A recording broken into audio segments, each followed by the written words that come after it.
जो हम बार बार बताए हैं शुरू में, मास्क रखिएगा। बाहर जा रहे हैं तो मास्क, देखिए हम लोग गमछा पहने हुए हैं, जैसे ही बाहर जाइए ये इस तरह से नाक और मुंह को ढक लीजिए, इस तरह से करिए। और दूसरा, कोरोना वायरस ये इससे बचने के लिए जो मास्क का प्रयोग किया जाता है, मास्क का प्रयोग करिए। और हर गांव में, हर घर में हम लोग परिवार को 4-4 दिल पा रहे हैं।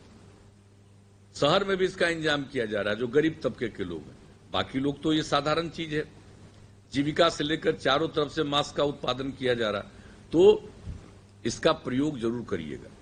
अकेले हैं तो कोई बात नहीं, लेकिन जैसे ही कहीं बाहर जाते हैं तो ये काम करना चाहिए। और दूसरा चीज, एक दूसरे के साथ थोड़ी दूरी बना करके रखना चाहिए,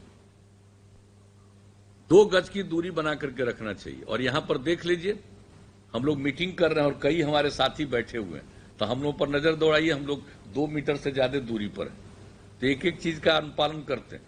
तो आपको भी कहेंगे इस बात को सचेत रखिए। तीसरा, हाथ को धोते होते रहिए, सैनिटाइजर हो या साबुन हो वो करते रहिएगा।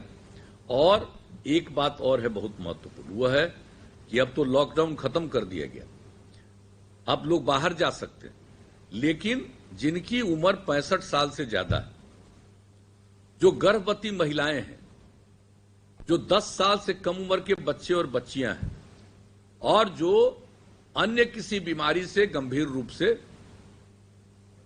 ग्रस्त है, ऐसे तमाम लोगों को अपने घर से बाहर नहीं निकलना चाहिए।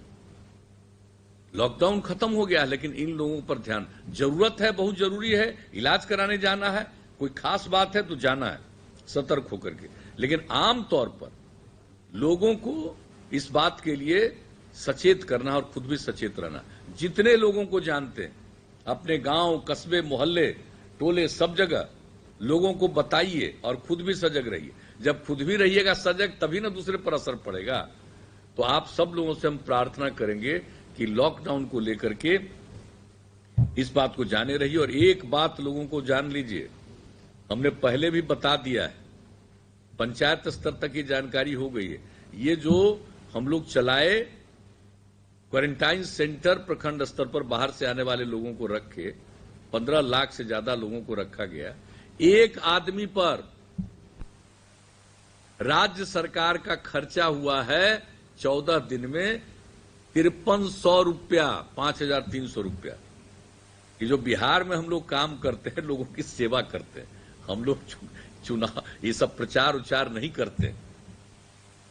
अब बाहर को देखिएगा जरा, कुछ भी होगा तो इतना न ज्यादा पब्लिसिटी, सोशल मीडिया, जनरल जगह पर कुछ न कुछ बोलते रहना, हम लोगों का उसमें नहीं, हमारा तो शुरू से काम है में विश्वास। तो आप लोग इतना जानते रहिए कि किस तरह से सेवा किया गया। तो एक बात तो ये, कोरोना वायरस से बचाव के लिए ये काम जरूरी है। अब आगे तो हम कह चुके, हमारे साथी कह चुके, अब चुनाव का साल है, तो जितना काम हुआ है हम लोगों का क्या है, न्याय के साथ, विकास के संकल्प के साथ 2005 से हम लोगों ने काम करना शुरू किया। और न्याय के साथ विकास का क्या मतलब है, हम हर बार बोलते हैं, हर इलाके का विकास और समाज के हर तबके का उत्थान। और जो किनारे पड़े हुए थे, हाशिए पर थे, उनको मुख्य धारा में जोड़ने के लिए विशेष पहल यही किया गया। महादलित, दलित, अति पिछड़े वर्ग, अल्पसंख्यक समुदाय और महिलाओं के लिए इतना काम किया गया, सब लोगों को लाने के लिए। और महिलाओं के लिए जो काम किया गया, अधिकार दिया गया, आज जो बिहार तरक्की के रास्ते पर है, उसका एक बहुत बड़ा कारण है कि हम लोगों ने महिलाओं में जागृति लाई।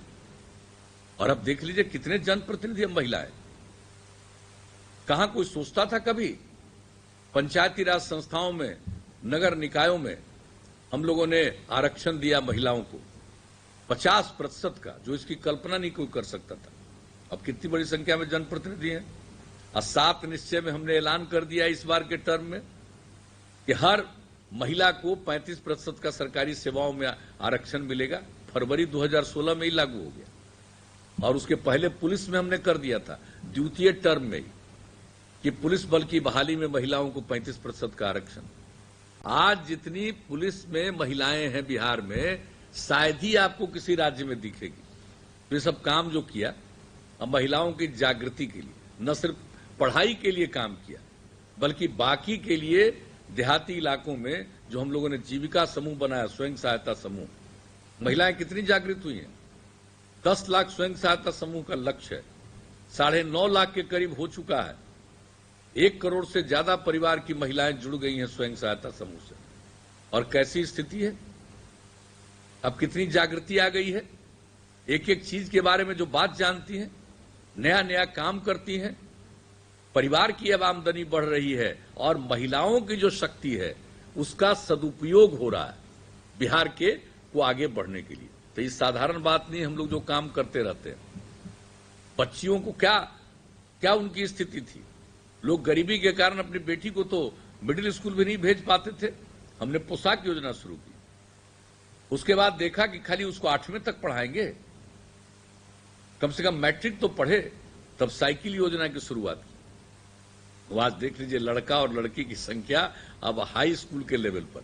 इस बार जो हुआ परीक्षा मैट्रिक का, देखे लड़की और लड़का की संख्या लगभग बराबर, थोड़ा लड़की की संख्या ही ज्यादा थी। तो आप समझ लीजिए कितना बड़ा परिवर्तन आया।